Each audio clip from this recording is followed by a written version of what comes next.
Hey everybody, welcome back to another fun and exciting Algebra 2 class. Today we are going to be talking about linear programming. Linear programming is section 5.7 and that's on page 257. 257 lesson 5.7. You see that? That's a little math right there for you. So 257 5.7. You like that? I like that. So, anyways, we're going to be talking about linear programming. A lot of times students ask me, they'll say, Mr. Steve, why do we have to learn math? I don't get it. When are we ever going to use this stuff? Well, today's lesson is just a small example of when you're going to use this stuff. Okay? And you might say, well, I'll never do this. You might be surprised. Okay?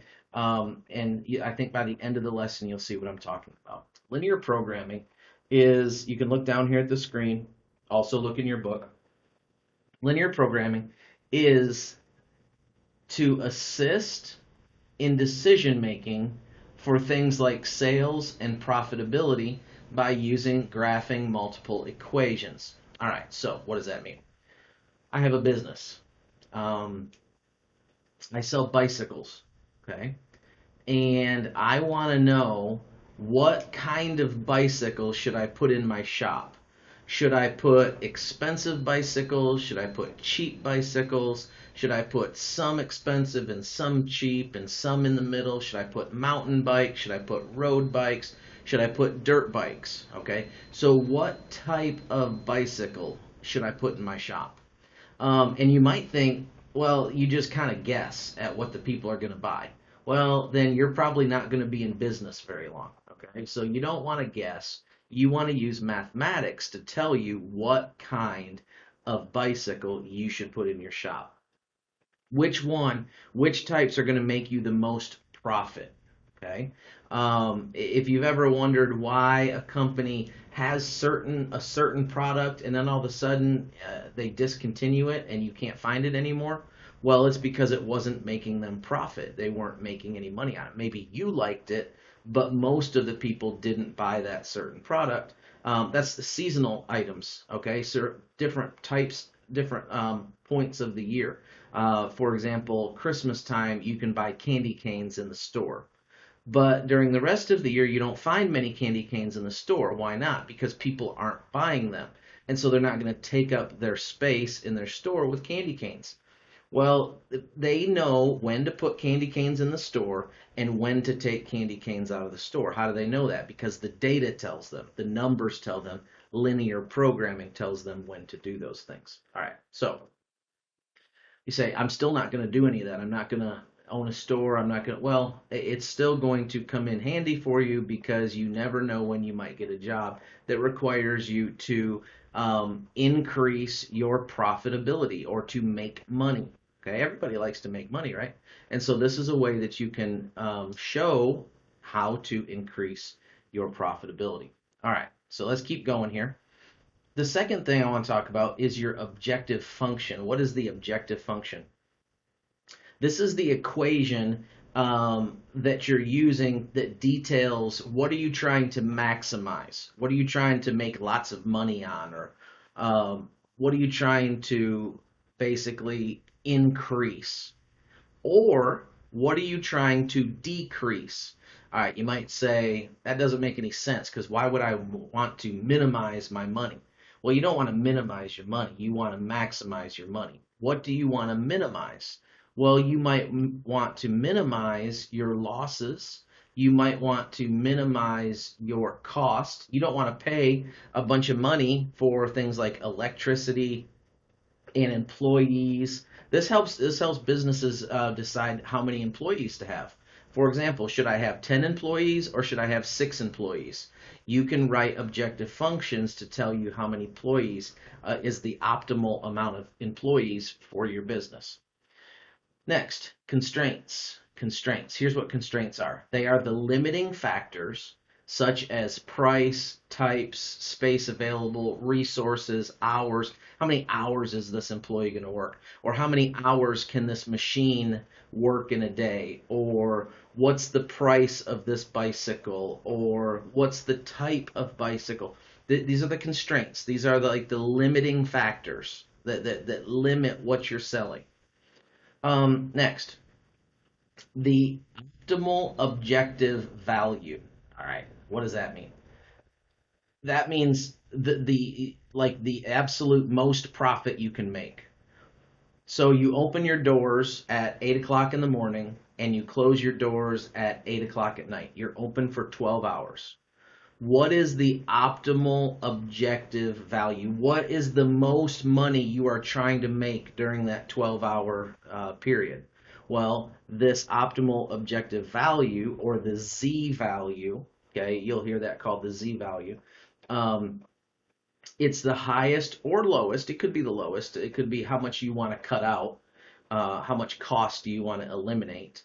For example, um, the maximum amount of bicycles that you could sell, or the maximum amount of profit from the bicycles that you could sell. You could figure out for either one. Um, yeah. Okay. Keep going. Non-negativity. I think we should all have more non-negativity in our lives, right? You should be positive people, not negative people. No, this is not that. Values cannot be negative. Why not? Because companies cannot produce negative products.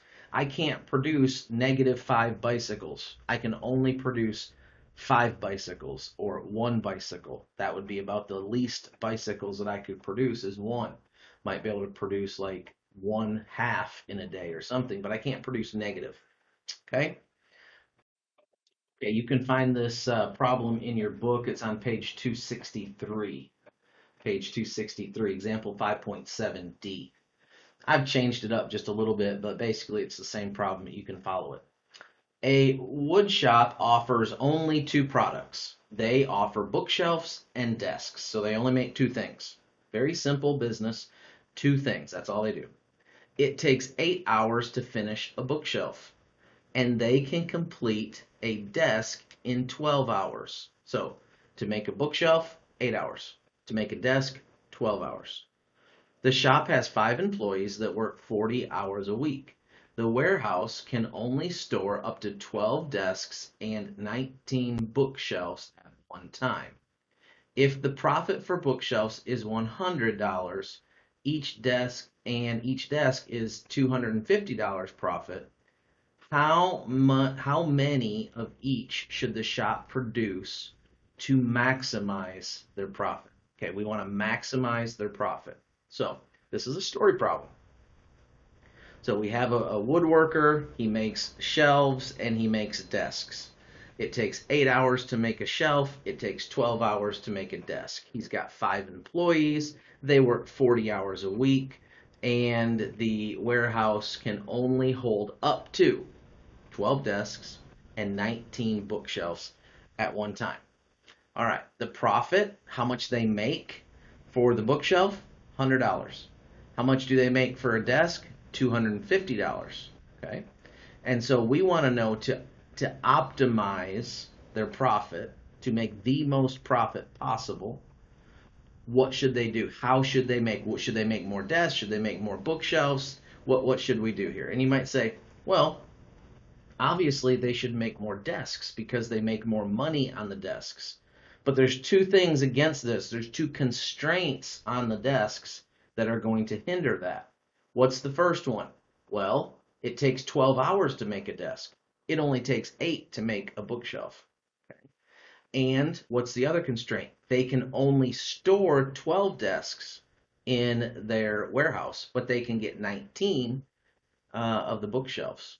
So there's some constraints that are on the desks that might make it be more valuable to them to make more bookshelves than desks. So we're just going to see. We're going to plug it in and we're going to figure it out. So let's call our bookshelves X. Why? I don't know. I just felt like calling it X. We could call it B if you want. We could call it D if you, then desks D. I just went with X and Y just because that seems a little bit easier for algebra. I did choose Z for maximum profit just because that's typically, like I said, the Z value. You're going to see Z used a lot there. So I use Z for maximum profit. You could use P for profit if you want, whatever. So now what we have to do is we have to start making up some equations. So let's go back up here real quick and let's talk about what's our equations. What's the objective function? That's the first thing that we need to write. The objective function. An equation detailing what you are trying to minimize or maximize. Here's what we're trying to minimize or maximize. We're trying to minimize or maximize. We're trying to maximize our profit, right? And so we want, this is going to be our objective function. So objective function, okay? And it's going to be Z equals, Z is our profit. That's what we want to maximize. What does the Z equal? Well, the Z equals the bookshelves. How much did we make per bookshelf? $100 per bookshelf. So $100 times the bookshelves, which is X, plus $250, and that was the desks, and that's Y. So here's what we want to know. We're going to maximize our profit when we can figure out how many, that's a missing number right there. The X is a missing number. How many bookshelves should we make, and how many desks should we make? That's our objective function. That's what we're trying to figure out. How can we make money? That's our maximum profit, okay? And so now we need to write our constraints, okay? And so what are some of the constraints that were in this exercise? Well, one of them was that we have what? We have a certain number of hours that it's going to take, right? Okay, you remember that? We had 5 employees and they were working 40 hours. Well, it might be better, yeah. And they were working 40 hours. So how many hours do we have to work with? We have 200 hours. 200 hours is a constraint, okay? So in that, now if we're talking about hours, we also had something else that dealt with hours about the bookshelves and the desks. We know that in 8 hours we make a bookshelf, and in 12 hours we make a desk. And so how much time do we have? What's our constraint? 200 hours. So here's our constraints. Our first constraint. This is dealing with the hours. Okay. So 8 hours to make a desk. To make a bookshelf. 12 hours to make a desk. And 200 total hours that people are working in the shop. Okay. Now, what's our next constraint? Well, here's a constraint. The warehouse can only handle 12 desks. So the Y constraint, Y cannot equal more than what? 12. Y has to be less than or equal to 12. Y cannot equal more than 12. Okay? So Y must be less than or equal to 12. What's the constraint for the bookshelves? They have to be less than or equal to, I'm pretty sure it was 19. Let's go back and look real quick. Yes, 19 bookshelves at a time. Okay. All right, so there's our constraints. We have one more constraint, and that's the non-negativity constraint. Okay. Non-negativity means that you can't make a negative desk. You can't make a negative bookshelf. It's just not possible. So our non-negativity would be that X has to be greater than 0. Okay. I guess X could equal 0. You could make nothing. Your place could be shut down, or the machine gets broken or something, so you make 0. That is possible. And then obviously your Y also cannot equal 0. It has to be bigger than 0. Okay, so those are your non-negativity constraints. So here's our constraints. We have one constraint based on our hours. Okay. We have one constraint based on actually 2 constraints based on our storage ability. And then we have 1 constraint or 2 constraints based on non-negativity. So we have 3 constraints. So here's what we're going to do now. Now we're going to go down here to this graph, and I've put this graph on here in a certain way because I want you to see that it can't be negative. So in other words, I can't go negative on the x, and I can't go negative on the y. So it's going to have to be here in what's called the first quadrant, which is all positive. The first quadrant is always positive. So let me go ahead and switch this over to graph paper so we can see what we're doing. And here's what we're going to do first. Let's put the constraints on the graph. So let's put the constraints. So let's go up and get our first constraint, and it's this one right here. Okay. All right, so we want to graph that line. How are we going to graph the line? Well, you could use intercepts, or you could use y equals mx plus b. This one's going to be a little bit challenging to use y equals mx plus b because we're going to get a really big number right here. So I think using our intercepts is probably the better option here. So let's go 8 times 0 plus 12y equals 200. That's going to cancel out. We're going to get 12y equals 200. Divide both sides by 12, and you get y equals. All right, let me get out my trusty calculator here, and we'll do 200 divided by 12. And that's going to come out to 16.6. So 16.6, that's fine. Okay. And so that's our first point on our graph. So we're going to come down here, and our y equals, this is going to be our yellow line. Our yellow line is going to be our hours. So we need to go up 16.6. So 1, 2, 3, 4, 5, 6, 7, 8, 9, 10, 11, 12, 13, 14, 15, 16. Woo! 0.6. So we just went off our graph just a little bit, but that's not a big deal. All right, let's get rid of that. All right, now where's our other point for our yellow line going to be? Well, it's this same thing right here, except for now we're going to substitute in 0 for the y. So it's x now. 8x plus 0, or that just cancels, equals 200. Divide by 8, divide by 8, get our trusty calculator back out here.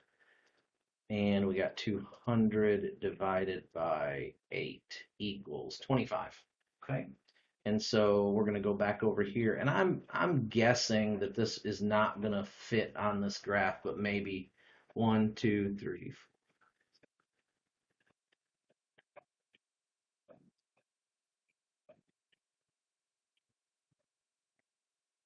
4. Hey, look at there. It fit. Amazing. Okay. All right. So now this is our line. This is our yellow line. So let's go ahead and put our yellow line on here. What is our yellow line? Our yellow line is, I'm not sure what's going on here. It's losing its mind. Our yellow line is our hours. It's a constraint. Okay. In other words, here's what we're going to do. Now, we're not going to do it yet, but we're going to shade this area in. Why are we going to shade that area in? Because the hours have to be less than that. We're constrained by this line. This line is constraining us. It's holding us in. Okay?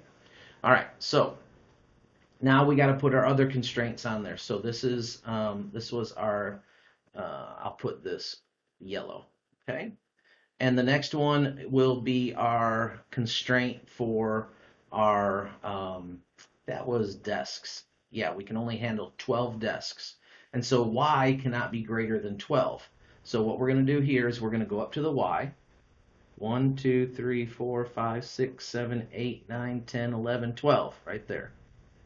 And we're actually going to put a horizontal line in right there. Okay. Because it cannot be more than 12. We have another constraint. Okay, so in other words, this area right here cannot work.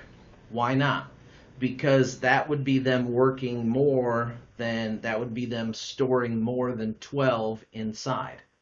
So this area can't work. Why? Because that would mean that they're working more hours or all these different things. So those are constraints. So that's the green constraint. So I'll put the green line on there.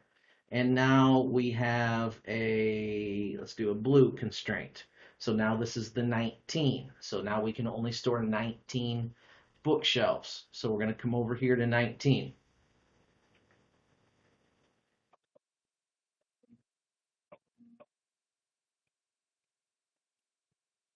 All right, so there's 19.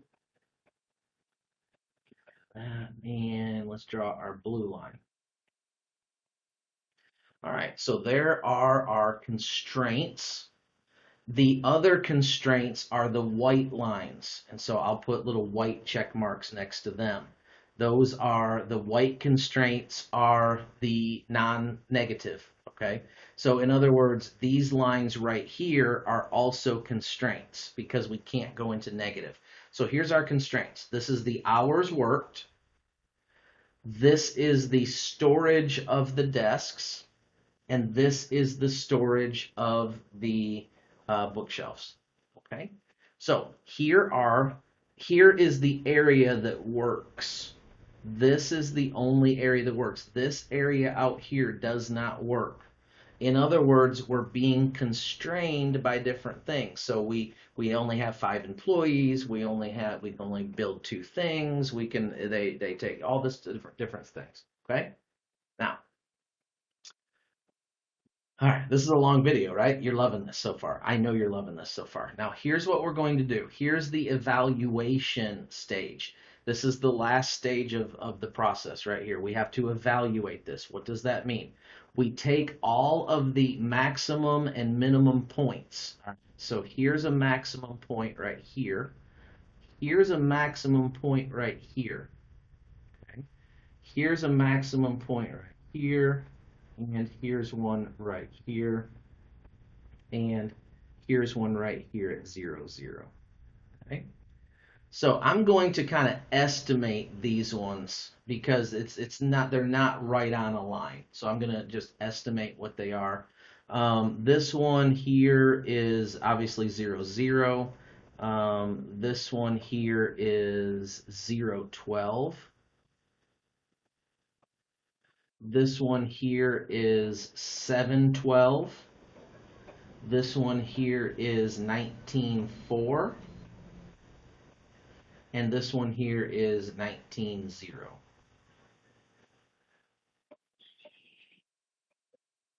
All right. So there's our 5 points. Now you could have a number of more points depending on how many restraints you have. What happens if I had what happens if I have another restraint here, something like that, another line? Well, I'd have more points. Okay, more minimum points, more maximum points. But these are my 5 points. Now, here's what we want to do in the evaluation section. We want to evaluate and let me get rid of the math lines now. Okay, we want to evaluate our what? Objective function. We want to evaluate our objective function. So we want to plug in for x and y. Okay. Now I'm going to pause the video. I'm going to go ahead and let me just bring it down here real quick. So I'm going to basically plug all of these points in to our objective function, and then I'm going to come back and I'll finish the video. Okay, here we go. Here's our objective function. What was the objective function? It was up there at the top. Z equals $100 times X, which was the bookshelves, plus $250 times Y, which was the desks. Now, here's what I did. I took all of the points that we got on our graph. Okay, so there's 0, 0, there's 0, 12. I took all of those points that we got on our graph and I entered them into our objective function. Okay, and so there it is.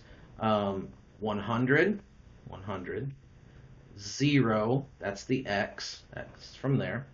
250, there's 250. and then the Y, and that's 0, and a 0. Okay? And then so I figured that out. I calculated it out. I took 0 times 100 plus 0 times 25 or 250, and I got $0. Well, this is our z-score over here. Okay? So this column is our z-score. So what's our maximum? Well, that one definitely is not our maximum profit. We need them to make we need them to make desks and bookshelves, or else we're not going to make any money. So here's 12, 0 and 12. So 0 for the X, 12 for the Y. In that case, we made $3,000 profit. 7 and 12, we made $3,700 profit. So right now, that one is the leader, 37. Then I did 19 and 4, and we got $2,900 profit. So the 37 still, and then we did the 19 and 0, and we got $1,900 profit. So the big winner is 7 bookshelves and 12 desks. That's what we want to produce. Okay? And so if we want to be the most profitable company that we can be, every day our goal, the goal of those workers, those 5 workers, the goal of those workers is to produce 7 bookshelves and 12 desks. Okay, that is going to give us our most profitability in any one given day. All right. Oh, wow, that was a huge lesson, I know, and that was confusing. But hey, you've always been asking me, when are we ever going to use this? There you go. There's when we're going to use this. And now you know how to use it. And you know how to make your company more profitable. So go home and help your mom and dad make their company more profitable, okay? So you tell them to do that. All right, we'll see you later. Have a good one. Bye-bye.